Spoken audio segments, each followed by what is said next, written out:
Welcome back, Theme Park Wizard, and today I'm here to discuss the Marvel's Phase 4 announcement. Yes, it came out last week at Comic Con, and I did asked on Twitter, and most of you, 80% of you, said you wanted a video on my Phase 4 reaction, so here it is. But before we get to it, make sure to please like this video, subscribe to my channel, and share this video, and also give it a big thumbs up as it helps out this channel each and every very much. Each thumbs up, each view, if you watch the whole thing, really helps out the channel. So thank you very much for all the people supporting and watching. So let's get on to Phase 4. Let's do which one? What I'll do here is I'll name all the Phase 4 stuff. Then I'll go a breakdown one by one on my opinions. Then I'll do a ranking of what I want, what I'm most excited for. So let's go take a look. We have Black Widow, Falcon and Winter Soldier, Eternals, Shang-Chi and the Legend of the Ten Rings, WandaVision, Doctor Strange and the Multiverse of Madness, Loki, What If, Hawkeye, and Thor: Love and Thunder. So very, very interesting. As you see, it's half of the stuff are characters like we know. Half of the stuff are brand new things. Also, half of the announcements, half of the content is our streaming services, or shows on Disney's streaming service, and half are actual movies.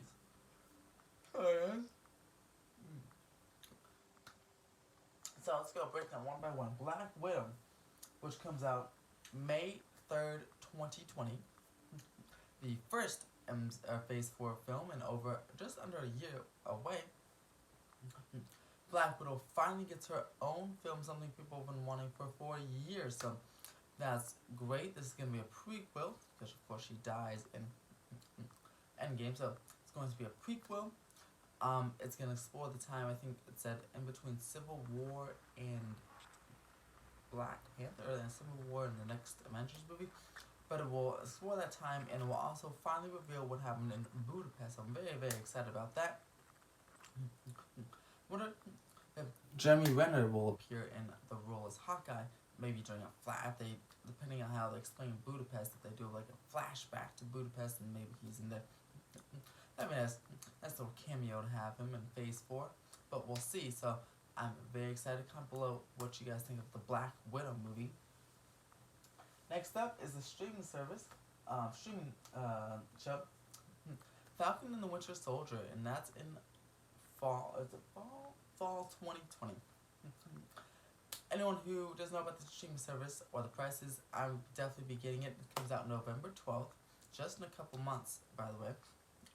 Yeah, or a few months, and it's $6.99 a month or $69.99 per year. So it's $7 a month for $84 a year, or if you pay up the full price up front, it's only $70. And I like how Disney's allowing you to, again, pay the full price for the streaming service, much like they do with their annual passes.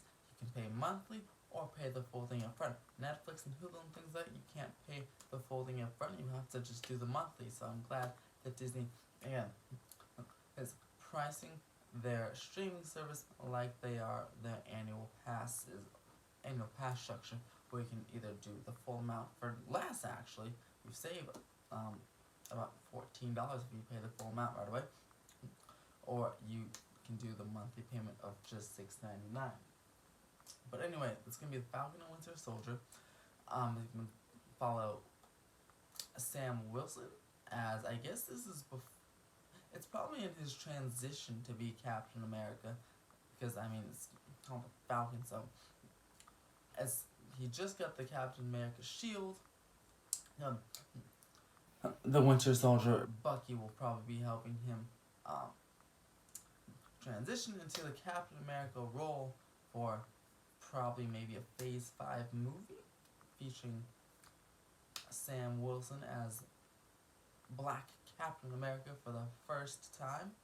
That's what I'm guessing, because these streaming services are gonna lead into the movies. As you can see. Coming on up. So next after Falcon and Winter Soldier, or we have on November 8th, 2020, we have the Eternals. Not much is known about this property, and um, I don't know much about the property until I actually watched Grace Randolph's Eternals breakdown video just before I filmed this video, and I learned a little bit more about the Eternals. So they're created by the Celestials, which, as you know, Peter in Guardians of the Galaxy Volume 2, Peter Quill's father, Ego, is a Celestial. So Peter himself is half Celestial, half human. So basically, a whole bunch of guys like Ego created the Eternals for a race of full Celestials, not half Celestials, and they've been living amongst Earth peacefully. I guess they're like the heroes, the protectors of Earth people. But also, the Celestials created an evil, an evil race to go along with them. I forgot the name, but kind of an interesting name I can't pronounce. Again, watch Grace Randolph's video for that one on the Eternals breakdown. Also, if you know sub-brother Eternals, please comment below the name. Evil race that's also hiding on Earth, and I feel like some battles will occur there. I'm very excited for the movie. It has a great cast with Angelina Jolie and other star-studded cast, so I'm very excited for that. We'll have to wait until November of next year to find out what's happening, or a little bit earlier for a trailer and stuff, but we'll have to see the movie. These relatively unknown properties, I have high hopes that Kevin Feige will bring him to the limelight, because look at Guardians of the Galaxy. No one really knew about Guardians of the Galaxy. I sure didn't. When it came out in 2014, actually I thought, man, that looks stupid. I don't want to see that movie. Saw eventually a little bit later, went on the rides, saw the movies. Now one of my favorite Marvel properties and has a humongous fan base. So if they can turn the Guardians of the Galaxy into something, I'm sure they can turn the Eternals and any other unknowns on this list into something. Also, by the way, if you're worried about Phase 4, Phase 5, Phase 4 is only 2 years. It goes from 2020 to 2021.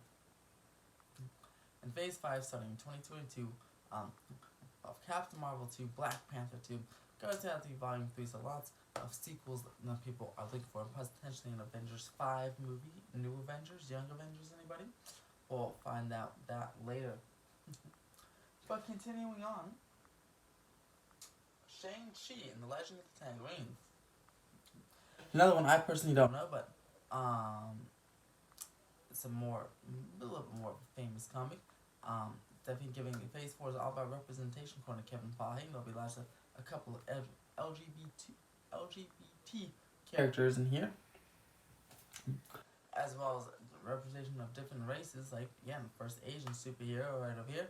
So China's very excited about that. I'm very excited about that. I'm very like new things. Apparently, each of the 10 rings will have like an homage to previous Marvel movies. Like, you need like that connection to figure out like what the 10 rings are. That's what I'm getting. I'm not entirely sure, but I am entirely sure that the real Mandarin will be revealed here as the villain, and who knows, could be the next big baddie in the MCU. So we'll find that out on February 18th or February 12th, 2021. How Shang-Chi is going. Next up, something I'm particularly excited for, and it's WandaVision.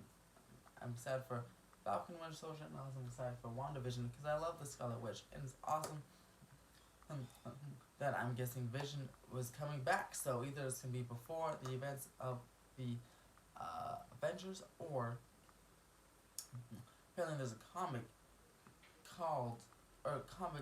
all about Scarlet Witch, where Wanda creates her own world, and everything she wants, and she makes everything she wants or misses in that world, like Vision. And it's a cool play on the name WandaVision, because it's like Wanda's vision. It's her whole world. It's her world. whatever she wants, and she gets to have Vision back. So it could be basing it off that comic. It's probably highly likely to be based off that comic because I don't think we'd go in the past here with the Avengers, especially since WandaVision leads directly into this next one. By the way, WandaVision comes out in spring 2021, and then that leads to, I think it's about 7 or 8 episodes against a Disney Plus show. And it will lead directly into Doctor Strange Multiverse of Madness, which I'm, honestly, I know I said I'm doing my rankings after this, but I'm most excited for Doctor Strange because I actually absolutely love that character. Ever since he was announced, any kind of magician, I love the magician aspect. I loved the first movie, and I cannot wait till Doctor Strange Multiverse of Madness, which will be co-starring Elizabeth Olsen as Scarlet Witch. Because, like I said, the show WandaVision is directly in to that movie, and it could be where Scarlet Witch goes mad. Multiverse of Madness. And also, Multiverse could bring in some Avengers from a different alternate universe. So who knows? That looks shaping up to be a really big movie, really great movie, and I'm definitely the one and possibly my other friends are most excited of that one as well. So I personally cannot wait till May 7th, 2021 to see good old Benedict Cumberbatch and the Multiverse of Madness of the.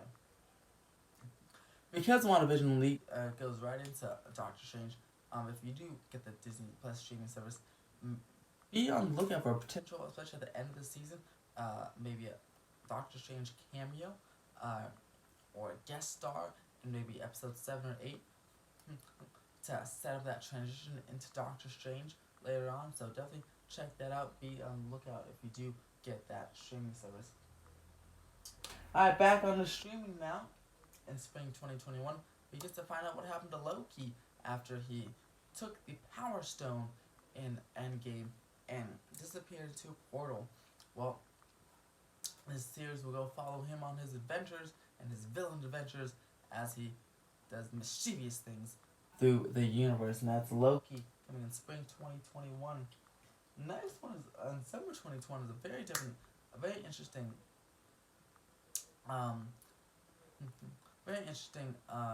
show. It's called What If. I don't think it has to do with any of the timelines or anything. It's just kind of a series like what if Peggy took the super serum, became a super soldier, and then Captain America was scrawny and skinny and helped her, stuff like that. So I feel like it'll be kind of interesting to watch. It doesn't have to do with anything. It doesn't feed into the MCU timelines, or I don't think it does, but it should be like interesting, almost like a filler, like a in between, in between if you're done with Loki, and then the next thing would be Hawkeye in fall. So if you just need something to watch in the summer, a 10 episode or 8 to 10 episode What If series would could work for you until we come into fall 2021, where Hawkeye is back. And Hawkeye, that'll be Jeremy Renner teaching his daughter Kate Bishop, presumably from the new Hawkeye comic, that specific Hawkeye comic that has that same logo. So probably direct from that comic, him teaching Kate Bishop to become the next Hawkeye again. Like I said, new Avenger, the Young Avengers potentially coming here, because you have Captain Marvel 2 in Phase 5. Again, you have the little girl, I forgot her name, the little African American girl with that was taking inspiration, like I want to be a superhero someday. You have Scott Lang's daughter, Cassie Lang. You have Kate Bishop here, that's being trained in the Hawkeye series. That's already three people. One or two more, you can have your own Young Avengers movie, and I feel like that could be happening at the very end of Phase 5 in a few years, so we'll be checking that out for sure. That should include the Fantastic Four movie, which is coming out in next year, and maybe Blade can be part of it, who knows? Well, we'll see. And lastly, my second favorite movie on here, and again I'll do the rankings right off this, but it's Thor: Love and Thunder, cool looking 80s title that has that little Thor Ragnarok title and font vibe going on. Natalie Portman will be Thor, which will be very interesting. She'll be Lady Thor, or not Lady Thor, I guess, Mighty Thor. Chris Hemsworth, Chris Hemsworth and Tessa Thompson will still be in it. Tessa Thompson, also another LGBTQ character, superhero in the MCU. I'm not entirely sure who she'll be interested in yet. Either Captain Marvel or potentially maybe Natalie Portman's Thor. Who knows?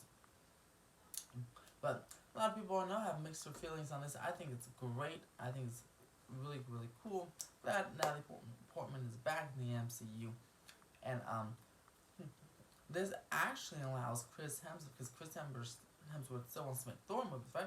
But this allows, after Guardians of the Galaxy 3, since the script was already written, I don't know if it was written before Thor joined them in the Avengers movies, but either in Guardians of the Galaxy 3 or 4, this allows Thor to join them to become the Asgardians of the Galaxy. So I think this sets that up perfectly, which is why I'm also excited, because I think they work very well together. Alright guys, so those are a breakdown of the 1, 2, 3, 4, 5, about 10 movies and shows on Phase 4. Now let's do my breakdown. I'm most to least excited. So I'm most excited for, of course, Doctor Strange Multiverse of Madness because of Benedict Cumberbatch and Elizabeth Olsen, of course. Then Thor: Love and Thunder because Natalie Portman, Tessa Thompson, Chris Hemsworth, and I love the Takai Waititi. I messed up his name horribly. He's come back to direct. Sorry, yes. Did a fantastic job on Thor Ragnarok, so I'm very excited for that. After that, I'm gonna go with WandaVision because that sounds like I like how it leads into Doctor Strange, and I like how I just like this with Olsen, and I'm glad Vision is back. And after that, I'm gonna go with Black Widow because definitely believe Scarlett Johansson deserves her own movie, so I'm very excited she's getting it, and it's good to see Black Widow back in the MCU for potentially the last time ever. After that, Falcon and Winter Soldier, because again, I love my original Avengers and my phases 1 through 3 Avengers here. So let's have Sam Wilson. Can't wait to see how he takes on that Captain America role in future movies. And then Bucky, good old Bucky, the good turn, bad turn, good Bucky is back. So I'm very excited to see also how they do. Without Captain America, maybe. Because he's not dead, he's just old, so maybe in this series, Old Man Cap will turn to give Sam Wilson some advice on how to be Captain America. Let's see, after that, Loki, because I love Tom Hiddleston, he is hilarious, and he's quite mischievous as Loki, so I'm very excited to see the adventures that they do, that he does. Hawkeye would have to be after that, because again, Jeremy Renner, and I'm excited to see him train his young daughter, Kate Bishop, to be, again, the new Young Avenger. And, let's see, after that, probably Shang-Chi and the Ten Rings, because I'm the real Mandarin, he's absolutely incredibly powerful. He wears, rings. His rings are like his Infinity Gauntlet, except he needs 10 of them, not 6 of them. So it's almost, like I said, he could be the next big bad, because what if you have to, he's looking for all 10 rings, and then at the end of, like, phase 6 or something, he finds all 10 rings, and everyone has to go, the new Avengers have to go stop him. Who knows? So we decided for the possibilities with the Mandarin and Shang-Chi. The Eternals seem very godly, and I like that. Celestial and godly, I'm very excited to see them nearly invincible with their powers. They're like immortal, and they can fly, and they can shoot lasers from the eyes and teleport, but they all run on celestial energy, so when that runs out, that's when they can be defeated. So I'm very excited to see how that movie works out, and who the villains will be in that one as well. And lastly, what if, because again, what if it's not really part of the MCU? Or it's part of the MCU, but it's not like part of the timeline, doesn't like lead into thing, or at least I don't think it does. That Kevin gets some surprises, and maybe sticking one what if episode leads into like Hawkeye or Thor, who knows. But should be entertaining nonetheless, just because it's 10 doesn't mean I'm not excited for it. I'm excited for anything and everything Marvel. I'm a huge Marvel fan, so comment below, guys. What are your most anticipated and exciting movies for Marvel's Phase 4? What don't you agree with? What don't you like? And if you don't like anything, don't forget Marvel Phase 4 is only 2 years long, so you'll get your sequels from Captain Marvel, Black Panther, and the rest of the crew in Phase 5, plus Fantastic Four and Blade, so that already covers most of Phase 5 already. So comment below what you guys think, and I'd love to hear your thoughts. Start a nice discussion. Please like, subscribe, and share this video, and have a fantastic day.